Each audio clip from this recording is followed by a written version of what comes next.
Hi అండి, welcome to @sweetie sahasra vlogs. ముందుగా మన ఛానల్ని ఎవరైతే కొత్తగా చూస్తున్నారో మన ఛానల్ @sweetie sahasra vlogsని లైక్ చేయండి, షేర్ చేయండి, సబ్స్క్రైబ్ చేసుకోండి. మన ఛానల్ని సపోర్ట్ చేయండి. ఈరోజు నేను మీ ముందుకి ఒక సింపుల్ అండ్ వెరైటీ రెసిపీతో అయితే వచ్చానండి. అదేంటంటే క్యాబేజీ పకోడీ అనమాట. టేస్ట్ అయితే చాలా బాగుంటుంది. ఎప్పుడు రొటీన్గా ఆనియన్ పకోడీ కాకుండా ఇలా క్యాబేజీ పకోడీ ట్రై చేయండి. ఇంట్లో వాళ్ళు కూడా చాలా ఇష్టంగా తింటారు. అలాగే క్యాబేజీ కూడా హెల్త్కి చాలా మంచిదండి. క్యాబేజీ కర్రీ కానివ్వండి, ఇలా క్యాబేజీతో వెరైటీగా క్యాబేజీ పకోడీ చేసి పెడితే చాలా ఇష్టంగా తింటారండి ఇంట్లో వాళ్ళు.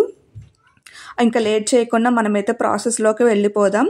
ముందుగా నేనైతే ఈ క్యాబేజీని క్లీన్గా కడిగి కట్ చేసి అయితే పెట్టుకున్నాను. ఇలా సన్నగా కట్ చేసి పెట్టుకోవాలి. తర్వాత ఇంకా నేను ఆనియన్స్ కూడా కట్ చేసి పెట్టుకున్నాను. ఆనియన్స్ కూడా ఇలా సన్నగా కట్ చేసి పెట్టుకోవాలి. అప్పుడే మనకి పకోడీ టేస్ట్ అనేది చాలా బాగుంటుంది.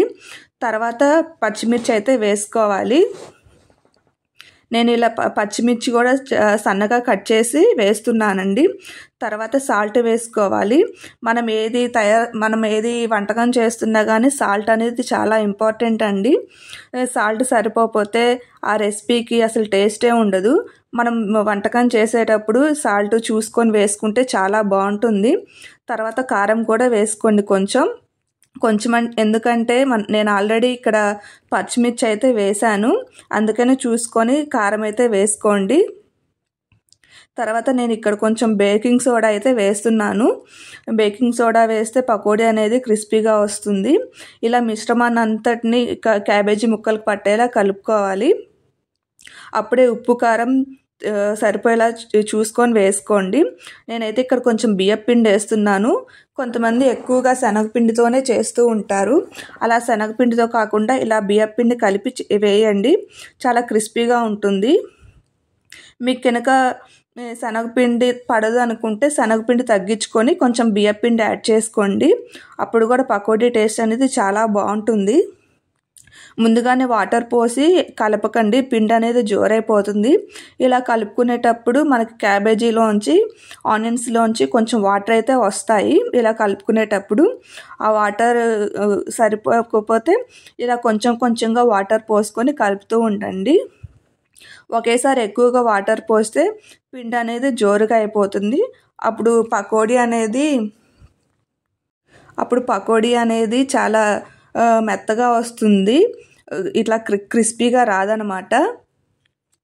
ఇలా మిశ్రమాన్ని అయితే కొంచెంగా వాటర్ పోస్తూ ఇలా అయితే కలుపుకోవాలి. ఇట్లా మనం పిండి అయితే పర్ఫెక్ట్గా కలిపేసుకున్నాము. ఇంకా స్టవ్ ఆన్ చేసుకొని కళాయి పెట్టుకొని ఆయిల్ అయితే పోసుకోవాలి. నేనైతే ఆయిల్ పోసానండి.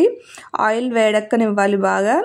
ఆయిల్ వేడెక్కాక మనమైతే పిండినన్నిటిని ఇట్లా పకోడీ లాగైతే వేసుకోవాలి.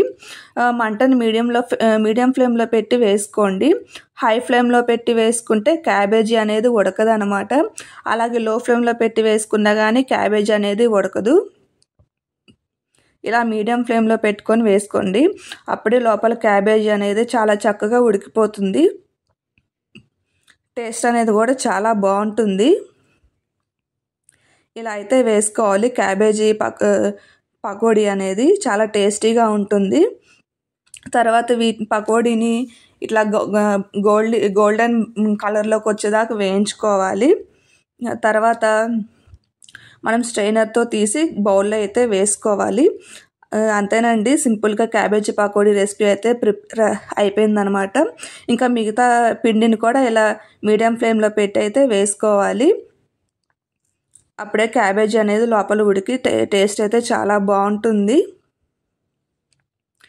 ఎప్పుడైనా సడన్గా ఇంటికి చుట్టాలు వచ్చినప్పుడు ఇలా వెరైటీగా క్యాబేజీ పకోడీ చేసి పెట్టండి, వాళ్ళు చాలా ఇష్టంగా తింటారు. అలాగే ఎప్పుడైనా వర్షాలు పడుతున్నప్పుడు కానివ్వండి, ఎప్పుడైనా క్లైమేట్ చల్లగా ఉన్నప్పుడు కానివ్వండి, రొటీన్గా ఆనియన్ పకోడీ కాకుండా ఇలా వెరైటీగా క్యాబేజీ పకోడీ చేసి పెట్టండి. ఇంట్లో వాళ్ళు కూడా చాలా ఇష్టంగా తింటారు. పిల్లలు కూడా స్కూల్ నుంచి వచ్చేసరికి చాలా సింపుల్గా చేసుకోవచ్చండి ఈ క్యాబేజీ రెసిపీ. అది కూడా టేస్ట్ అయితే చాలా బాగుంటుంది. ఒకసారి ట్రై చేసి చూడండి. టేస్ట్ అయితే చాలా బాగుంటుంది. ఎలా వచ్చిందో నాకు కామెంట్ సెక్షన్లో కామెంట్ చేయండి. అలాగే ఇంకా పకోడీ అయితే రెడీ అయిపోయింది. మనం స్ట్రైనర్లోకి తీసుకొని పక్కనైతే పెట్టేసుకుందాం. ఇంకా ఈ రెసిపీని మీ ఫ్రెండ్స్ అండ్ రిలేటివ్స్కి కూడా షేర్ చేయండి. ఎలా వచ్చిందో నాకు కామెంట్ చేయమని చెప్పండి. అంతేనండి, ఎంతో రుచికరమైన, వెరైటీగా, సింపుల్గా, టేస్టీగా ఉండే క్యాబేజీ పకోడీ రెసిపీ అయితే తయారైపోయిందనమాట. ఇంకా మనం బౌల్ తీసుకొని బౌల్లోకి అయితే పెట్టుకుందాము. ఒకసారి మీరు కూడా ట్రై చేయండి. ఈ రెసిపీ అనేది ట్రై చేసి ఎలా వచ్చిందో నాకు కామెంట్ సెషన్లో కామెంట్ చేయండి. అలాగే మన ఛానల్ @స్వీటీ సహస్ర వ్లాగ్స్ని లైక్ చేయండి, షేర్ చేయండి, సబ్స్క్రైబ్ చేసుకోండి. పక్కనున్న బెల్ ఐకాన్ అయితే క్లిక్ చేయండి. నేను ఎప్పుడైనా వీడియో అప్లోడ్ చేస్తే వెంటనే మీకు నోటిఫికేషన్ అనేది వస్తుంది. ఇంకా మన ఛానల్లో చాలా సింపుల్ వెరైటీ రెసిపీస్ అయితే ఉన్నాయి. ఒకసారి చెక్అవుట్ చేయండి. థ్యాంక్ యూ అండి. Thank you so much for watching. Thank you.